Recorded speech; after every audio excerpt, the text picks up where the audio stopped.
I've told you 1,000 times, Chester. It's the number of mating rituals I've attended when no one has turned up, followed by the number of blessings the entity has bestowed under my left arm. The date my predestined match was sacrificed by my best friend, the age my pet Gwoglaw was when I was forced to eat him, the number of times I've communed with the darkness, and the exact position of the celestial bodies when I first felt its dark touch.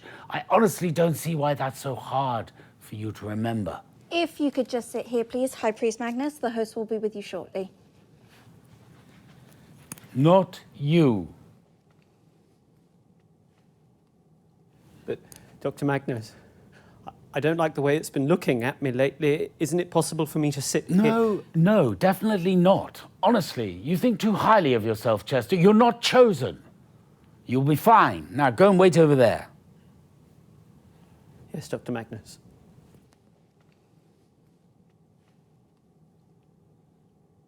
Be respectful in its presence, please, Colin. Interesting. Wouldn't want to live here, though. Live where?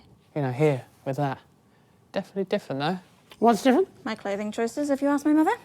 She's half blind, though, isn't she? Doesn't seem to stop her. Jeremy, this is Dr. Magnus. His assistant's floating around here somewhere, too.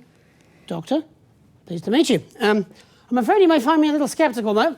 Science thrives on being challenged, Mr. Donaldson. Sorry I'm late. Ancient curse. High Priest Magnus. Doctor, I believe. Either is appropriate. 10 seconds, everybody. Seems like a conflict of interest to me. Going in 5, 4, 3. Good evening. This one is Jeremy Donaldson. And this one is Megan Wolfe. It's the third blood moon in the year of the severed heart, and this is an Ancient One special event hosted by your arcane and occult news team. In an ancient tower, concealed within the hallowed forest of Tittlewood, High Priest Dr. Charles Magnus and his appropriately named unworthy congregation have been working on a grand act of devotion. They claim their Euphoria device will raise overall happiness levels throughout the country, which, as we all know, provides a dramatic and positive increase in taste for it that devours. We'll be in and out of the schedule throughout the evening, with our eager team of supplicants standing by up and down its blessed stalking grounds. They'll report live, at first, on whether the device has brought a smile to their faces, and then later we'll find out if it's brought flavour to their veins. We'll have sacrificial offerings from the worlds of science, religion and entertainment, and of course those all-important flavour results. So don't move that dial, and as always, appease the great ancient. Right, that's 45 seconds back. If we could maybe speed things up. Oh God! It's here! It's here, please! Help me! Ah! As I was saying, if we could maybe move up the experiment, High Priest Magnus. Oh God! I'm in so much pain! Very well. Ah!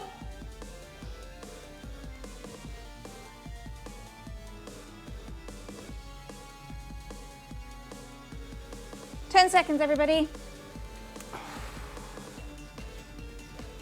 5, 4, 3.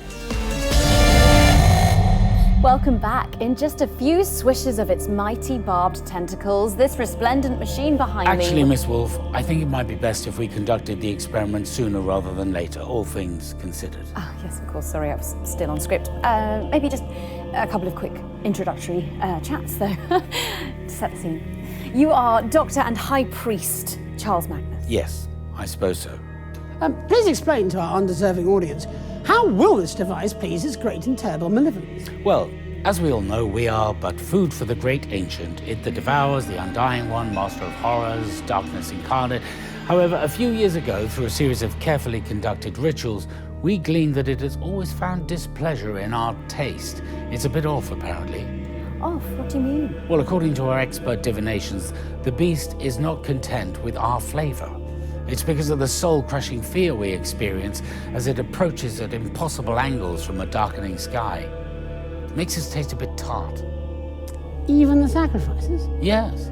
Our research suggests they can be quite scary too, for those on the receiving end. I have noticed they often make a lot of a fuss. I just assumed it was the ecstasy of being among the chosen. It's a very difficult situation for the Undying One. After all, as we all know from the texts, its mere presence shall cause the blood to chill, and its touch brings forth the cold revulsion of disease and decay.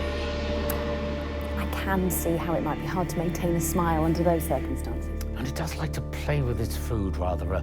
An arm here, a leg there. As divine privileges go, it can be a bit traumatic. I see. So it wants us to go to our deaths happy and with a smile, does it? Ignore that pesky survival instinct of ours. Oh, those pesky human things.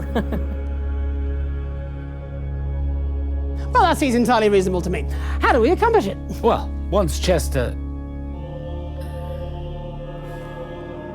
I activate the Euphoria device, we will all be able to remain joyful and at peace, even as we watch our families devoured before meeting our own inevitable fate.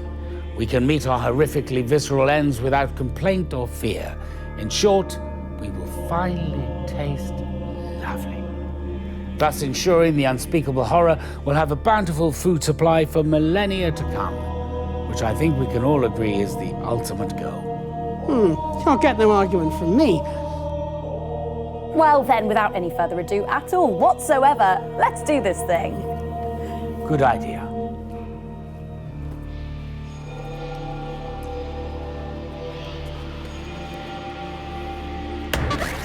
High Priest Magnus, bestow upon us your mighty gift of blissful ignorance.